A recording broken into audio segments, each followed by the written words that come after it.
Hello class. तो हम लोग बात कर रहे थे सारे आपकी जो टर्म्स की। फर्स्ट हम सेकेंड चैप्टर स्टार्ट कर चुके हैं, दैट इज सॉल्यूशन। और ये बात आप लोगों को क्लियर हो गई होगी कि solution is made up of two components, क्योंकि यहाँ पे हम बाइनरी सॉल्यूशन की बात कर रहे हैं जो कि केवल दो कंपोनेंट से मिलकर बना होता है। First is solute and second is solvent. जो सॉल्यूट होता है उसकी परसेंटेज आपके सॉल्यूशन में कम होती है, और जो आपका सॉल्वेंट होता है उसकी क्वांटिटी कह लें या परसेंटेज कह लें सॉल्यूशन के अंदर ज़्यादा होती है।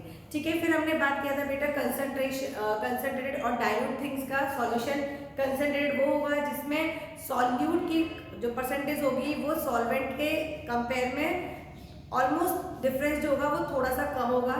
बल्कि जो डाइल्यूट होगा, डाइल्यूट में आपका सॉल्वेंट और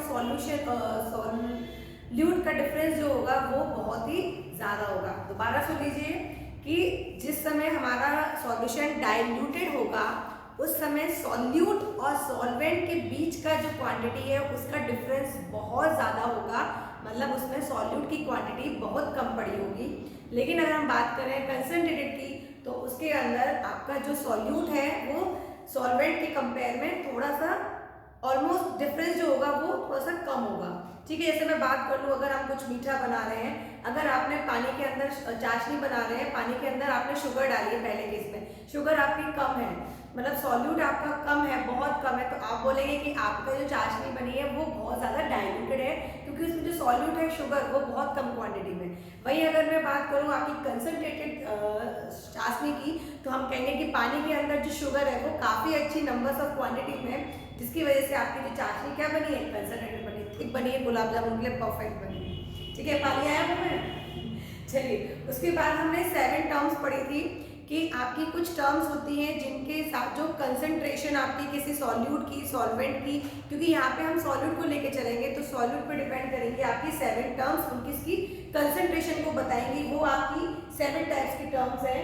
फर्स्ट है आपका मास परसेंटेज। ठीक है, अब बेटा किसी भी चीज के अंदर आपकी कोई परसेंटेज है सॉल्यूट की, यहाँ पे क्या होगा, जो आपका सॉल्यूट होगा वो भी आपका ग्राम में होगा, है ना, और जो आपका सॉल्यूशन होगा वो भी आपका ग्राम में बनेगा। मतलब यहाँ पे जो आपका मास परसेंट होगा वो वेट बाय वेट का बनेगा, तो उसमें जो वैल्यू होगी आपकी कंपोनेंट की, जो कि आपका मोस्टली क्या लेंगे हम यहाँ पे सॉल्यूट लेंगे, ये भी आपका ग्राम में प्रेजेंट होगा, और टोटल मास जो होगा वो भी सॉल्यूशन का वो भी आपका ग्राम में ही होगा। ये ध्यान देने वाली बात है, अगर मास परसेंट निकालने को बोला है तो आपका जो रेशियो होना चाहिए वो दोनों की जो वैल्यू होनी चाहिए वो ग्राम W बाई W, मतलब weight by weight, that is gram by gram में होनी चाहिए। चलिए, अब ये क्वेश्चन मैम किस तरह से आते हैं, समझ में नहीं आता कि इसमें क्या निकालना है, तो हम क्या करते हैं, एक क्वेश्चन सॉल्व करते हैं। बहुत ईजी है, कोई दिक्कत वाली बात नहीं है। देखते हैं कैसे होगा। इसमें है find the mass percent of 6 gram NaOH dissolve in 50 gram of water. ठीक है, तो आपका यहाँ पे NaOH क्या है, आपका सॉल्यूट है, देखो पता चल रहा है सॉल्यूट आपका 6 ग्राम है, और वाटर क्या है आपका ओनली आपका 50 ग्राम है, तो ये क्या हो गया आपका सॉल्वेंट हो गया। तो 50 ग्राम आपका, देखो ये भी ग्राम में दिया हुआ है और ये भी ग्राम में दिया हुआ है, ये इंपॉर्टेंट चीज है, यही आपकी जो यूनिट है यही बताएंगे कि आपको मास परसेंट निकालना है। ठीक है बेटा, तो मास परसेंट निकालेंगे हम 6 ग्राम NaOH का। सबसे पहले आप देखो हमें क्या चाहिए होता है मास परसेंटेज निकालने के लिए, मास ऑफ द कंपोनेंट। किस का पूछा है, हमारा NaOH का पूछा है, किसमें दिया है 6 ग्राम में, तो ये आपका आ गया 6 ग्राम। ठीक है, upon total mass of the solution. अब आपका सॉल्यूशन कैसे बनता है, एक सॉल्यूट और एक सॉल्वेंट को मिक्स करके, तो इसका जो टोटल हो जाएगा कितना हो जाएगा 6 प्लस 50, बन गया आपका सॉल्यूशन इनटू ग्राम इनटू 100, तो ये आपका आ जाएगा 6 अपॉन 56 इनटू 100। तो इस तरह से आपकी जो वैल्यू आएगी दैट इज इन परसेंट, उसमें आपका पता चल गया कि जब आपने सॉल्यूशन बनाया तो उसमें NaOH की परसेंटेज कितनी थी।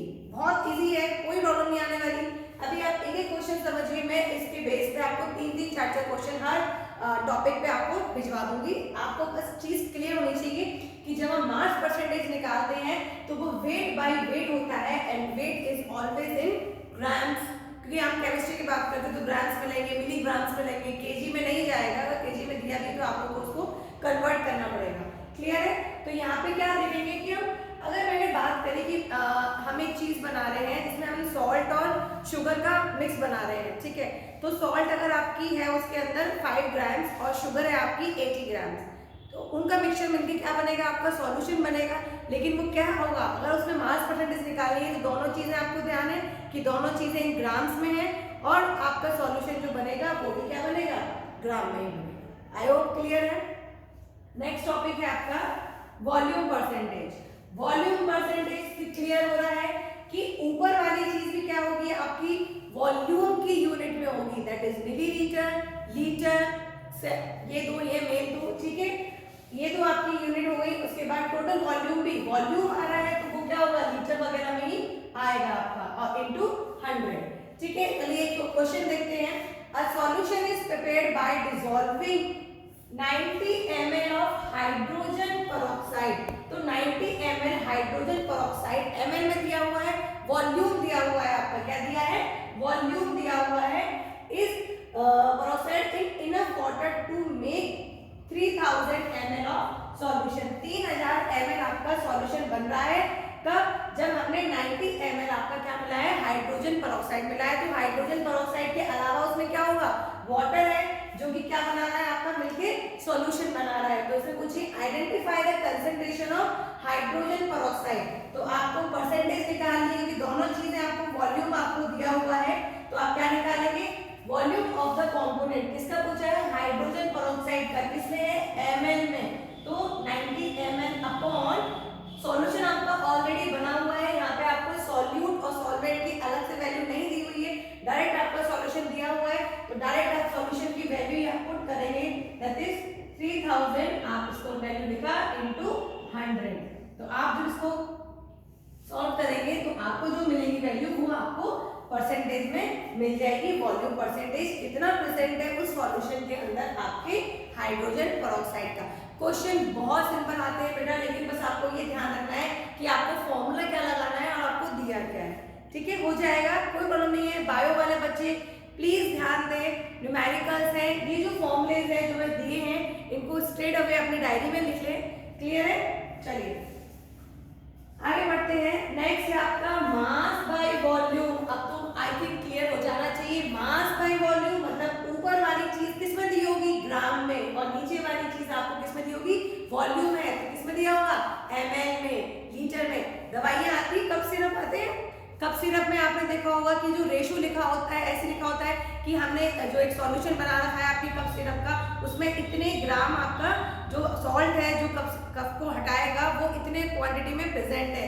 तो जो आपके नॉर्मली जो मेडिसिन बनती है वो इसी रेशो पे बनती है, मास बाय वॉल्यूम। एक आपको लिक्विड में मिलती है ना वो, और उसके अंदर जो पाउडर डालते हैं, जो चीज आपका सॉल्ट होता है जिससे वो मेडिसिन बनी होती है, वो आपकी किसमें होगी, ग्राम में होगी।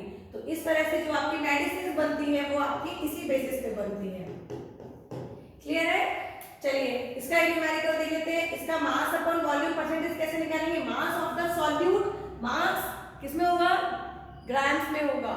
वॉल्यूम ऑफ द सॉल्यूशन किसमें होगा, लीटर, ml, किसी में भी हो सकता है, इनटू 100। चलिए देखते हैं, calculate the mass upon volume of a 762.5 ml solution. मतलब सॉल्यूशन की वैल्यू आपको दी हुई है, that is prepared by dissolving.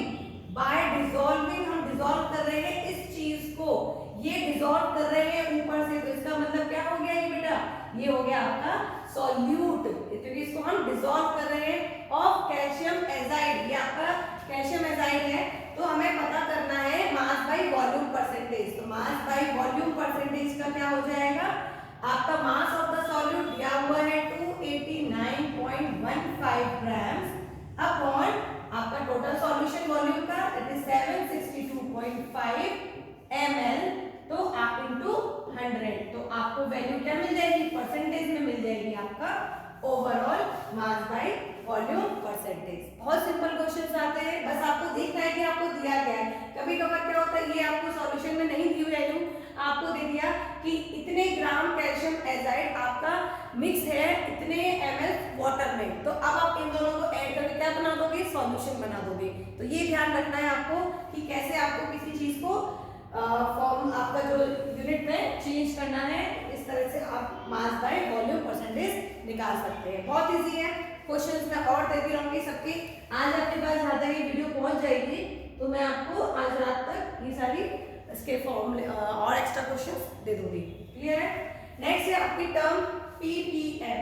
अब बेटा जहाँ पे बड़े लेवल में से थोड़ी चीज निकालने की बात होती है, जैसे इन्वायरमेंट में बहुत सारी गैसेस प्रेजेंट है, अगर मैं बात करूं कि इन्वायरमेंट में ऑक्सीजन की परसेंटेज कितनी है, तो यहाँ मैं पार्ट्स पर मिलियन की बात कर रही हूँ। 1 लीटर समुद्र का पानी लिया है, उसमें मैंने देखा कि इतने ग्राम आपकी ऑक्सीजन प्रेजेंट है, तो ये एक बड़े स्केल पे चीज पे बात हो रही है यहाँ पे। तो सिर्फ 1 लीटर में इतना प्रेजेंट है, तो वहां तो कितने पार्ट्स आपके होंगे, तो इसीलिए आपका ये आता है ppm, दैट इज पार्ट्स पर मिलियन। और यहाँ पे आता है 10 की पावर 6, ये बहुत इंपॉर्टेंट है। हर फॉर्मूले में आपका यहाँ पे 100 मल्टीप्लाई हो रहा है, लेकिन क्योंकि यहाँ पार्ट्स पर मिलियन है, इसलिए आपका 10 की पावर 6 मल्टीप्लाई हो रहा है। ध्यान रखना ये चीज, ठीक है। तो ppm का फॉर्मूला क्या हो गया, number of parts of the component. अगर मैं किसी चीज की बात कर रही हूँ तो उसका कितना परसेंटेज प्रेजेंट है, आपका नंबर ऑफ पार्ट्स कितने प्रेजेंट है, upon total number of parts of all the component in the solution, और वो सॉल्यूशन के अंदर पूरा उसके नंबर ऑफ पार्ट्स कितने प्रेजेंट है। ज्यादातर इसमें है ना आपको कन्वर्ट करने के क्वेश्चंस आते हैं, कन्वर्ट करने के क्वेश्चंस मैं आपको भेज दूंगी किस तरह से होता है। ये बेटा यूनिट है, ये आपको कुछ याद करनी पड़ेगी। अगर आपको जो टर्म दी हुई है वो वेट पर वॉल्यूम में दी हुई है, वेट पर वॉल्यूम में दी हुई है, तो 1 ppm क्या हो जाएगा, वेट ग्राम में होगा, वॉल्यूम आपका मीटर क्यूब इनवर्स के अंदर हो गया। यहीं पे आपका 1 ये हो गया, ये आपका मिलीग्राम के फॉर्म में, तो आपका लीटर इनवर्स हो जाएगा। और ये अगर आपका उसमें है 10 की पावर 6 की फॉर्म में है, आपका माइक्रोग्राम है, तो ये आपका मिलीलीटर इनवर्स हो जाएगा। ये आपको फॉर्मूले याद रखने हैं। ये फॉर्मूले कैसे यूज करने हैं मैं क्वेश्चंस भेज दूंगी, आपको पता चल जाएगा आपको डायरेक्टली कैसे यूज करना है। इन टर्म्स ऑफ आपको वेट बाय वेट के फॉर्म में दिया हुआ है, मतलब ऊपर वाला भी वेट में है, नीचे वाला भी वेट में है। जैसे पहले मैंने बोला कि पानी के अंदर, सॉल्ट वाटर के अंदर इतने ग्राम आपका सॉल्ट प्रेजेंट है, सी वाटर के अंदर इतने ग्राम सॉल्ट प्रेजेंट है, तो ये आपका क्या करेगा, वेट बाय वॉल्यूम के अंदर आएगा। ठीक है, वही मैं बात करूँ आपके बड़े स्केल पे वेट बाय वेट के लिए, तो आपका जो वेट होगा नीचे वाले का वो किसी टर्म में आएगा, किलोग्राम में। ठीक है, और ये आपका ग्राम में, अगर ये ग्राम में है तो ये आपका माइक्रोग्राम में हो जाएगा, दैट इज 10 की पावर 6 के अंदर। ये आपको ये टर्म्स याद रखनी है। हमने 11th में भी बहुत सारी टर्म्स इस तरह से याद की थी, तो एक बार और याद कर लो अच्छे से, है ना, क्लियर हो जाएंगी चीजें। कुछ भी डाउट हो आप मुझे पूछ लीजिए, और इस चारों पॉइंट्स पे बेस में आपको फॉर्मूले अभी और अभी क्वेश्चंस आपको भिजवा रही हूँ। ठीक है, all the best, okay, thank you.